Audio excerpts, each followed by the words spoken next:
Ana, parabéns pela apresentação. Eu quero que você discorra um pouco sobre os tópicos avaliados hoje no Café de Processos e no Café com a Presidência, e se você acha que a gente consegue tirar bons insumos dessa reunião e o que você faria para melhorar ela. No Café de Processos a gente comenta muito sobre cada pessoa, cada equipe e cada gerente de projetos e gerente de negócio, e a visão que eles têm dos diretores. Além de também contar quais são as pessoas que têm interesse nas áreas e tudo. E mostrar os próximos passos do processo trainee. Eu acho que já é uma reunião que tem muitos ganhos, que já serve como um alinhamento. Eu acredito que às vezes a gente pode aprofundar mais em alguns tópicos, por exemplo, escorrer um pouco mais sobre cada equipe, às vezes mostrar, explicar o que está acontecendo mesmo, ver o que a gente pode fazer, realmente mostrar os motivos, mostrar as coisas que a gente pode fazer para a equipe, sabe? Eu acho que a gente fala muito, a gente fala da equipe, mas a gente não pensa, a equipe está com um problema, mas então vamos tentar solucionar, realmente procurar essa questão de solucionar as pessoas. Já no Café com a Presidência, eu acredito que é uma forma de alinhamento muito bom, e a gente realmente mostra as pessoas que estão com o clima mais baixo, a gente mostra as perguntas do indicador da pesquisa de clima, e eu acho que é uma reunião muito bem estruturada. Eu não vejo maiores ganhos para o café, não. E você acha que o tempo que ela é feita é suficiente hoje para manter o alinhamento entre as células? Não. Eu acredito que todas as ações que o RH faz impactam na célula de projetos e vice-versa. Então, o tempo inteiro eles têm que estar alinhados. E uma reunião por mês, eu acho pouca. Então, eu realmente acho que devam existir mais esses alinhamentos. Hoje, esses alinhamentos são muito mais pelas pessoas do que por processos mesmo. Gustavo. A transição de gerentes e diretores é um fator crítico na empresa hoje, principalmente no que tange a gestão, conhecimento e eficiência operacional. Nos primeiros meses de gestão, os gerentes e diretores desempenham abaixo do normal e perdem um certo tempo até que atinjam uma maturidade dentro do cargo. Tempo esse que é vital, tendo em vista o nosso curto ciclo de gestão. Tendo em vista isso, eu quero que você critique o nosso modelo de transição da área gerencial e explicite ações corretivas a serem implementadas nos próximos semestres. Eu acho que o modelo de transição hoje, quando acontece, eu acho que acontece de uma forma muito corrida. A gente mostra coisas que são coisas que são rotineiras do cargo, mas a gente não vai a fundo. A gente não mostra para a pessoa o que ela precisa fazer, como ela vai fazer. A gente mostra como que é e às vezes dura 1 dia, 2 dias no máximo. Então eu acho que realmente, é o que eu falei na minha sabatina. Eu acredito que tem que ter uma estruturação, cada célula escrever por exemplo, eu como gerente de pessoas, escrever lá, no primeiro dia feedback, no segundo dia tabular a pesquisa de clima, e eu realmente ir explicando tudo o que eu faço na minha rotina e ir compilando os dados. Dessa maneira, vamos ter um documento, alguma coisa que vai ter a transição estruturada, e a partir dessa transição estruturada tem que existir a cobrança. Porque não adianta nada a gente ter as coisas no papel e não existir essa cobrança. Mas aí você acha que só essa manualização já supre o nosso problema? Eu acredito que sim, porque essa questão vai colocar todos os dias o que cada pessoa vai ter que fazer. E nas próximas gestões, a pessoa vai só acrescentando as coisas. Eu acredito que isso já é uma maneira muito fácil de nortear as pessoas sobre o que elas têm que fazer. E elas não vão ter como falar, hoje eu não vou falar disso ou hoje eu vou falar disso, porque tem aquele manual para ser seguido e com todos os dados ali já compilados. Então vai ficar até muito mais fácil para a pessoa, se ela tiver alguma dúvida também, já pegar daqueles materiais da transição. Silvia.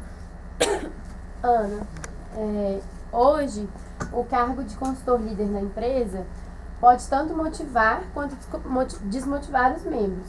Então eu gostaria que você se posicionasse a favor ou contra da manutenção desse cargo, falasse o porquê da sua posição e também comentasse uma ação de melhoria, caso manutenção.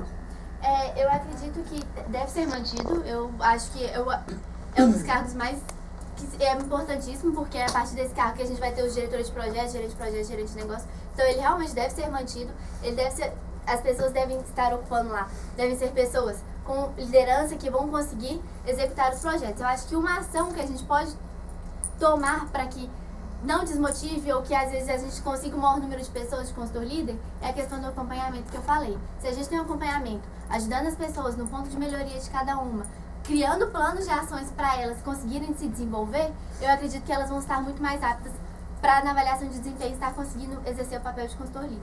Eu acredito que essa ação seja muito importante para que ela tenha esse desenvolvimento. Pedro Sena. Ana, vou ler porque é um pouco extenso aqui. Então, na sabatina de presidência foi discutida a importância do bom relacionamento da UCJ com os professores. Visto que um dos principais pontos de contato entre professores e membros ocorre dentro da sala de aula, a gente tem que estar ciente de que o desempenho do membro na sala de aula pode impactar negativamente no poder de ruptura do professor em relação à sua percepção da UCJ.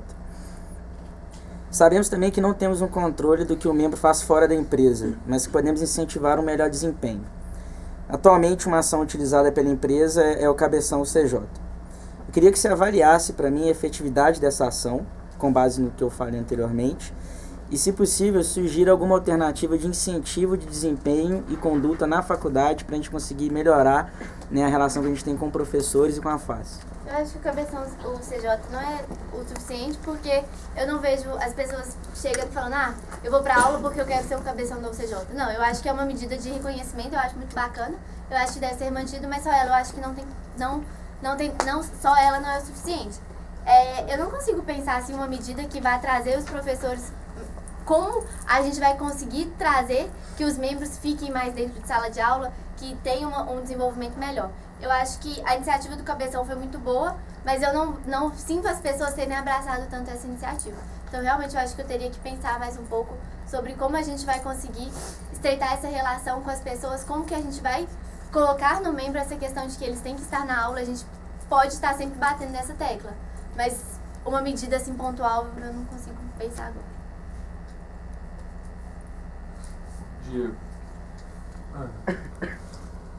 Nos últimos semestres, a maior parte das capacitações realizadas pela empresa foram ofertadas por outras células, como a DMFIM, Presidência e Projetos. Você concorda com essa afirmativa? Se sim, com quais iniciativas você pretende tornar a célula de RH mais presente nas capacitações externas dos membros? Eu acredito que sim. Hoje, no início do semestre, a gente tem realmente aquela validação RH com a presidência para analisar quais são as capacitações, mas não, o RH tem uma influência dentro da capacitação, o RH também procura essas capacitações, mas eu esqueci assim. Se sim, com quais iniciativas você pretende tornar a célula de RH mais presente nas capacitações externas? Entendi. Eu acredito que a questão de o que eu falei, da gente estar procurando, dentro dos projetos, a gente está analisando, a gente está tendo esse alinhamento com a célula de projetos para a gente analisar quais são os problemas que estão existindo dentro do projeto e, a partir disso, a gente procurar com o CNPCJ, procurar com alguém de dentro da empresa. Eu acho que a gente pode tomar mais essa iniciativa de estar procurando, de estar trazendo as pessoas para procurar, trazendo as pessoas. João Horta. Bora. Aquela iniciativa de mentoring, ela já foi proposta em outras gestões, só que ela não deu certo. Muitas vezes por falta de disponibilidade do CNPCJ. Eu quero entender no seu ponto de vista o que você vai fazer para poder tornar essa ação efetiva. Então, eu acredito que por que dessa ação não ter ido para frente, é porque antigamente o RH tinha outros focos, ele precisava se estruturar, ele precisava ter essa maior estruturação para depois a gente estar pensando em desenvolvimento. Então a gente precisava realmente estar estruturando avaliação de desempenho, pesquisa de clima, na época da Mari, estruturando o RH, para depois a gente ir tomando essas outras medidas. Eu acredito que a gente conversar, a gente tem uma rede muito grande de CNPCJs, então que a gente consiga trazer realmente esses CNPCJs. Eu acredito que realmente o problema de não ter acontecido era muito, às vezes, priorização. Às vezes trazer o CNPCJ não era uma prioridade tão grande para o RH, mas eu acredito que realmente a gente tem uma gama muito grande de CNPCJs e a gente trazer um CNPCJ, às vezes, para conversar mensalmente, às vezes num sábado ou num domingo, alguma coisa assim, que são as pessoas que vão se interessar, elas vão querer conversar com ele. Então eu acredito que isso seria essas ações seriam muito importantes. Seria um projeto piloto também. A gente não contaria com tantos CNPCJs nem com tantas pessoas, então conciliar isso seria muito mais tranquilo. Ana, há um entendimento geral de que o acompanhamento de membros por parte do RH ainda não é tão efetivo quanto poderia ser, embora tenha melhorado ao longo dos últimos semestres. Entendo que isso acontece porque é uma limitação natural dos GPs em contribuir com o desenvolvimento dos membros. Por quê? Eles não trabalham diretamente com essas pessoas no dia a dia. Por isso, vejo que o desenvolvimento das pessoas deveria ser praticado por todos no dia a dia. Por exemplo, gerente de projetos com consultores e diretores com gerentes, assim como a Brasil Júnior está fazendo agora. Você concorda? Você acredita ser o papel da presidência? Qual você acredita ser o papel da presidência nesse processo e o que você pretende fazer para melhorar? Eu acredito que não é só o papel do RH dar esses feedbacks, ter esse acompanhamento com as pessoas, e aquela medida que eu falei do acompanhamento do gerente de projetos, juntar com o gerente de RH para conversar, para ter esse alinhamento, para criar planos de ações, é uma medida muito interessante, porque a partir disso a gente vai estar conversando com as pessoas, a gente vai estar analisando as pessoas, e o gerente de projetos vai estar podendo avaliar. Olha, eu te falei isso, você pode fazer isso, e ele realmente dando esses toques para as pessoas. Do diretor e do gerente também eu acho que é isso, tipo assim, desculpa, quando às vezes naquelas reuniões que tem semanal, o diretor está sempre dando toque, conversando com a RH, falando, não, o gerente não está fazendo dessa maneira, o que você acha que eu posso fazer? E realmente ir conversando com a pessoa, analisando isso. A segunda parte era o papel da presidência, né? Isso. Eu acho que o papel da presidência é realmente cobrar que isso esteja acontecendo, que ele fale para os diretores a importância que eles têm para estar dando esse feedback, para estar dando esse acompanhamento. Porque hoje eu vejo que um grande problema do RH é que a gente tem são muitas pessoas para a gente dar acompanhamento. Então acaba que gerente e diretor a gente não tem esse acompanhamento tão contínuo, igual a gente consegue com os membros. Então eu acredito que a presidência cobrando que os diretores sejam mais presentes e que eles estejam dando mais feedbacks para as pessoas seja melhor. E também a questão do gerente de projetos com o RH mesmo, conversando com o gerente de projetos que está participando.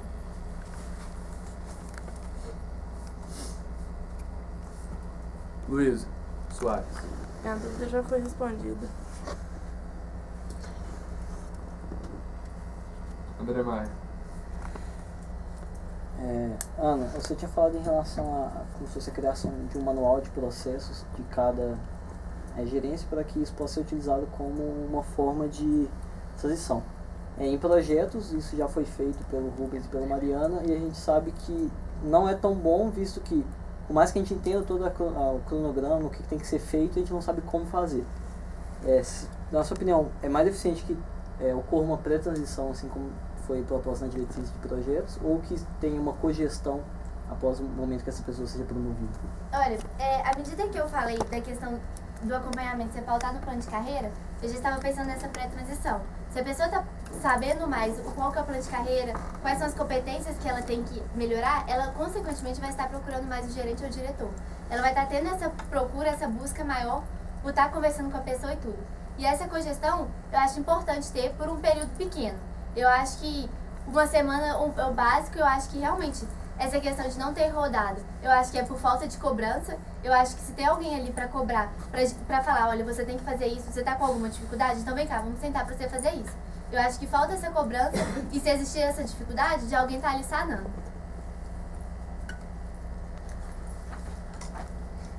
Moreno. Ana, um dos novos indicadores para a célula de RH é em questão a avaliação de desempenho. Esse indicador tem como meta nos 4 trimestres do ano 70%, 60%, 53% e 59%, se não me engano. Tendo em vista que dentro esse indicador sendo batido, a gente teria um alto nível de promoção dentro da UCJ de consultor para consultor líder. E dado que esse cenário de muitas promoções leva a muitos riscos, como que você, como diretora, mitigaria esses riscos desse indicador sendo batido e muitos riscos sendo muito prováveis de acontecer? Mas eu não sei se eu compreendi muito bem essa pergunta, mas o indicador ser batido não quer dizer que a pessoa teve um desempenho, porque o indicador vai diminuindo. Mas então a gente está batendo no indicador, mas não quer dizer que a pessoa vai estar... Mas na média, muitas pessoas estariam extrapolando aquele patamar que te qualifica para a promoção de consultor líder. Não, a gente tem uma régua. E a gente não mexeria nessa régua. A gente estaria batendo a nossa meta, mas a nossa régua continuaria a mesma. Porque O indicador, a régua de promoção de consultor líder é 60% te qualifica para a promoção. 70 e 60 você está muito provável para essa promoção. Atingindo essa meta, muitas pessoas estariam muito prováveis para a promoção. E dado que muitas pessoas estão prováveis para a promoção e essa promoção ocorra, muitos riscos a gente conhece que acontecem dentro desse cenário. Como mitigar isso? Tá, pelo que eu entendi, eu ainda não consegui entender direito, mas pra mim, existe a meta de você bater a meta. Não. Você bate. Quais são os riscos de muitas pessoas serem promovidas? Não, o risco de muitas pessoas serem promovidas é realmente a gente não ter depois, no caso de gerente, das pessoas serem gerentes, a gente não ter um crivo muito grande. Eu acredito que as pessoas, quando a gente diminuiu a régua de promoção, diminuiu o número Acabou de pessoas. o tempo, Ana. Daí, você queria saber? Luísa Miligrama. A minha pergunta também é sobre transição, como já foi feita várias vezes. Na sua proposta, você cita a criação de um calendário de transição de cada diretor. Só que eu gostaria de saber como que você pretende garantir que esse calendário realmente funcione, visto que existe um problema de sobrecarga e falta de tempo muito grande, principalmente dos diretores de projetos. Não, eu acredito que existe essa questão, esse problema de existir essa sobrecarga e essa falta de tempo. Só que eu acredito que é uma semana que, mesmo que você esteja muito sobrecarregado, você tem que estar uma maior atenção. Porque ali você vai estar com pessoas que vão estar daqui 6 meses ou daqui 6 meses, que vão estar com você daqui 6 meses. Então eu acho que realmente a cobrança das pessoas estarem ali te pedindo, te cobrando, seja bom, porque você tem que fazer, porque isso daqui é pro seu futuro, o futuro da empresa. E eu acredito que se você não tiver essa transição durante essa semana, você vai ter muito mais dificuldade ao longo do processo, porque as pessoas não vão ter sanado das dúvidas, e aí elas vão ter dificuldades em montar um project ou acompanhar o project. Então, que mesmo você tendo essa sobrecarga, você tem que ter essa semana, porque pensando na continuidade, as pessoas não vão não ter essas dúvidas mais, e você vai ter que sempre estar parando para explicar para elas. Ângelo. Ana, parabéns pela apresentação. Parte da visão atual da empresa é que até 2017 seremos reconhecidos frente ao mercado e MEG pela formação de profissionais preparados. Eu queria saber qual a sua interpretação do que o mercado espera de um profissional preparado e como o RH pode atuar frente a essa expectativa. Eu acho que o RH o que o RH pode impactar é realmente ele capacitando mais as pessoas, ele tendo um processo de training com mais metodologias do que a gente está tentando fazer. Os trainees vão estar, quando eles forem consultores, eles vão estar mais preparados para executar bons projetos. A gente acompanhando, a gente dando curso, a gente dando capacitação para as pessoas. Eles vão estar mais preparados, eles vão estar mais capacitados para executar bons projetos. E eu acho que é nisso que o RH impacta. O RH impacta na qualidade dos projetos. É na questão deles estarem capacitando, de eles estar procurando desenvolvimento individual de cada membro.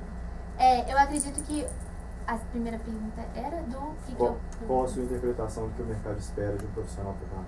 O que o mercado espera de um profissional preparado, eu acredito que é o profissional chegar e conseguir realizar as atividades dele da melhor maneira possível, com a melhor qualidade. Então, o que um cliente hoje espera da gente é isso, que a gente entregue melhores soluções, melhores projetos. E eu acho que a gente tendo o RH preocupando com essa questão, de sempre desenvolvendo as pessoas, de sempre procurando capacitações, metodologias dentro do processo de training, eu acho isso muito importante. Então, o mercado realmente espera que essas pessoas que estejam no futuro, que as pessoas, os profissionais sejam bem preparados, que eles consigam executar as tarefas sem retrabalho. Balti. Ana, você falou um pouco sobre o processo de mentoria. Para mim não pareceu muito claro. Você podia falar mais um pouco sobre ele? Claro. A gente vai avaliar com os consultores, os membros da empresa, quais são os planos de carreira para eles no futuro. Ou seja, quando eles se formarem ou quando eles saírem do CJ, onde que eles pretendem estar? Aí a gente vai analisar essas pessoas e aí, a partir disso a gente vai buscar na nossa rede sempre CJ pessoas que estejam nesse determinado local. Então a gente vai trazer esse sempre CJ, capacitar esse sempre CJ, mostrar para ele o que a gente espera que ele fale com as pessoas, o que a gente espera da rotina dele, o que ele ajude as pessoas, e ele realmente sentar com as pessoas, seja em grupo ou seja individual, para estar conversando, para estar mostrando como que ele fez para estar lá, quais foram os pontos que ele precisou desenvolver, como ele conseguiu, quais foram as etapas que ele teve que fazer. É realmente ele guiar a pessoa ao sonho que ela tem também dentro da empresa que ele está. Ou dentro da área que ele esteja.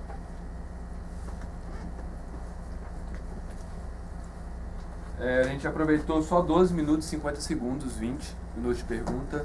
Então a gente vai ter mais uma rodada de pergunta. Quem tem perguntas? Pedro Sena. Deixa eu fazer aqui. Luísa.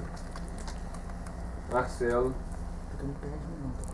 Eloá. Gustavo. Você tá filmando, né? Diego.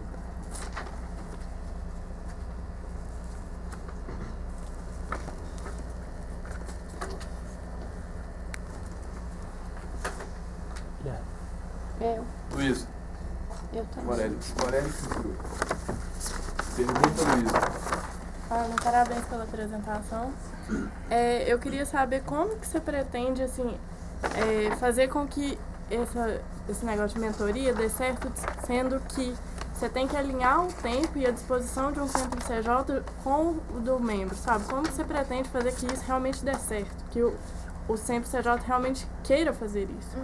Eu acredito que, quando eu estava conversando com algumas pessoas que já foram sempre CJ, que são sempre CJ, eles falaram que a grande felicidade deles é quando as pessoas vêm da empresa procurar eles, que eles se sentem reconhecidos, que eles sentem que eles trouxeram um ganho para dentro da empresa.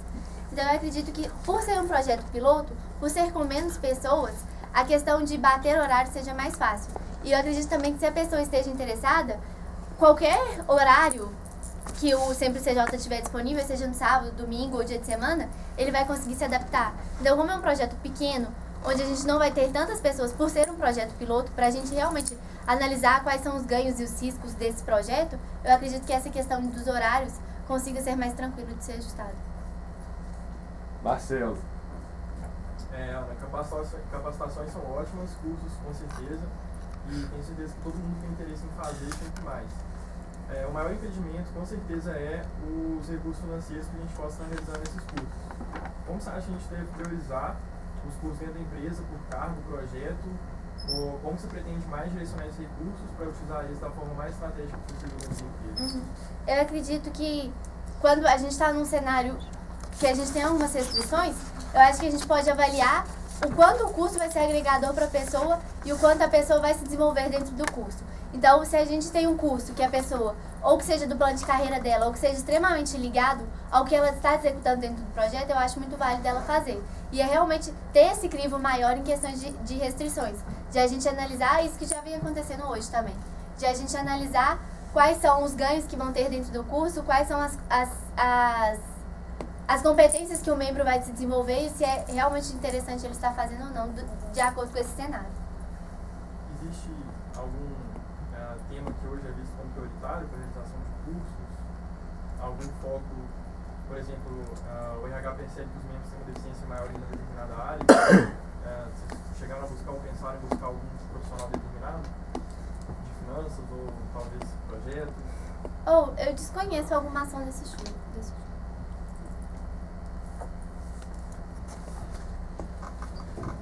Ana, de todas as diretrizes traçadas por Celo, acredito que as que ainda tem algum tipo de furo são as do RH para o segundo semestre.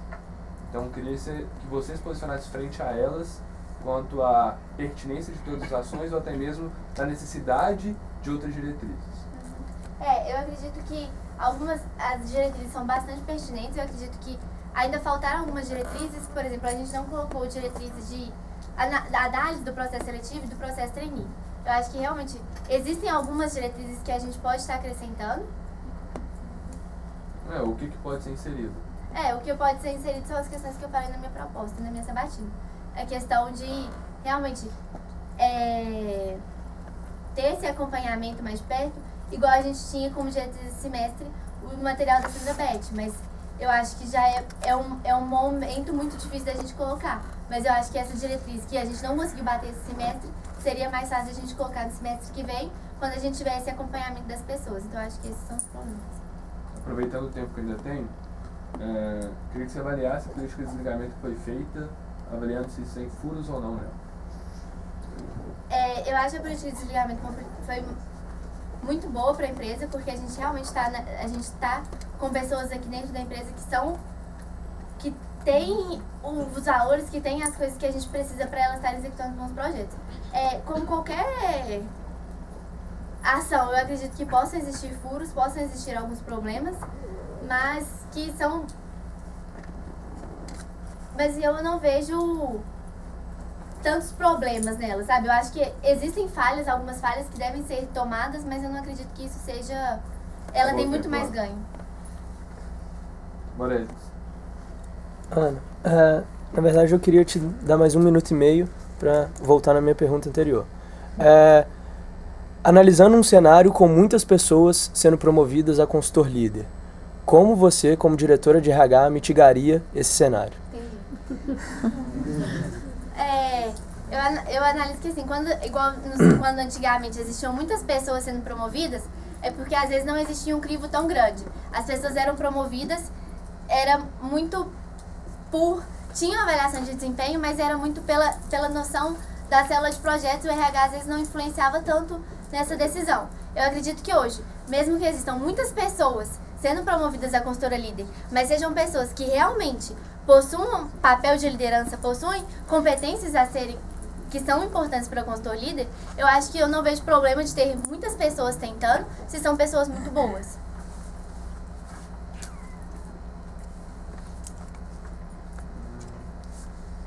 Olá. Ana, como você mesmo afirmou durante a sua apresentação, a gente tem um acompanhamento de consultores hoje muito bem estruturado até, que lógico que precisa de melhorias, mas isso é pensável, e não de gerente da área gerencial, tanto dos gerentes das células de apoio quanto dos diretores, a gente começou a implementar agora, principalmente com os feedbacks após a avaliação de desempenho. Eu quero que você me diga, como diretora de RH, quais ações você vai tomar para que esse acompanhamento que a gente iniciou não seja perdido e para que outras atividades sejam inseridas para melhorar, por exemplo, a integração dentro da célula de projetos. Eu acredito que... Eu esqueci a primeira pergunta, desculpa. Oi? Eu esqueci a primeira pergunta. É tudo em questão de como que vai melhorar o acompanhamento da área gerencial. Eu acredito que a gente conseguiu implementar isso, que era uma falha que a gente já existia. Eu acredito que a gente precisa ainda aprimorar muito, a gente precisa não ser... Por exemplo, acaba que o feedback de área de diretoria e gerencial, a área gerencial é de 3 em 3 meses. Eu acredito que esse alinhamento, igual eu falei numa pergunta, entre os diretores, entre os gerentes, para eles estarem sempre dando feedback um para o outro, seja muito importante. Tirar esse peso todo do RH de dar o feedback, eu acredito que o RH tem que ser a pessoa, a célula que vai dar o feedback, mas eu acredito que incentivar mais que as pessoas de outras áreas continuem dando feedback, continuem conversando mesmo, sabe? Procurando a gente falando, eu tenho alguma dificuldade, como você acha que eu posso falar assim? Mas eu acho que realmente colocar nessa ideia das pessoas que também a importância que elas têm para estar dando um feedback. Porque... E você tem alguma coisa em mente de, por exemplo, igual o negócio da integração que eu falei, alguma coisa para melhorar isso hoje na empresa? Não, assim não. Gustavo. Nesse novo planejamento estratégico, a gente tem focado muito em desenvolvimento e na manutenção de uma cultura de alto desempenho. Eu quero que você me fale como que a gente deve avaliar essa cultura interna e qual o indicador que a gente poderia criar para conseguir avaliar o crescimento desse resultado. Eu acho que a gente consegue avaliar muito pelo acompanhamento. Seja no acompanhamento mensal dos consultores líderes e na avaliação de desempenho também. A gente colocando esses valores dentro da avaliação de desempenho, a gente vai conseguir ter muito mais... A gente vai conseguir realmente analisar como que as pessoas estão se portando sempre de acordo com os valores. Então eu acho que essa é uma ação que seja...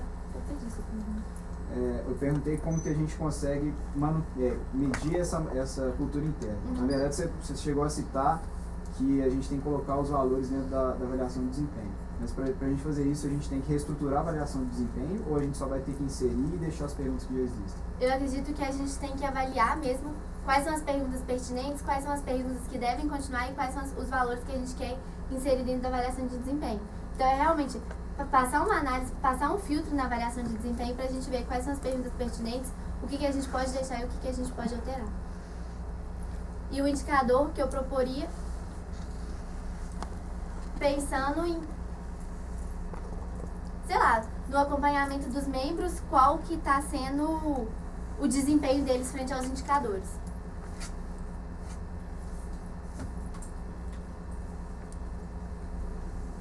Diego. Ana, eu ouvi na sua apresentação algo em torno, falando sobre o movimento Empresa Júnior. Eu queria que você se posicionasse a respeito do quão evento, participação no movimento Empresa Júnior pode agregar na capacitação dos membros.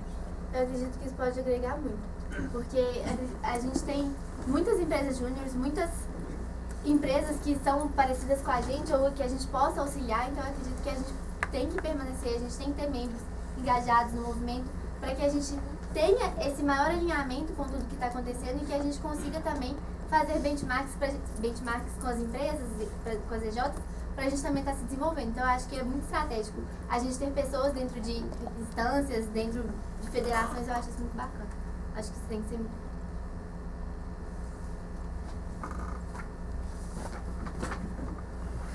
Certo, então com essa pergunta do Diego a gente encerra aqui essa batida para a Diretoria de Recursos Humanos. A gente vai agora para o intervalo de 5 minutos.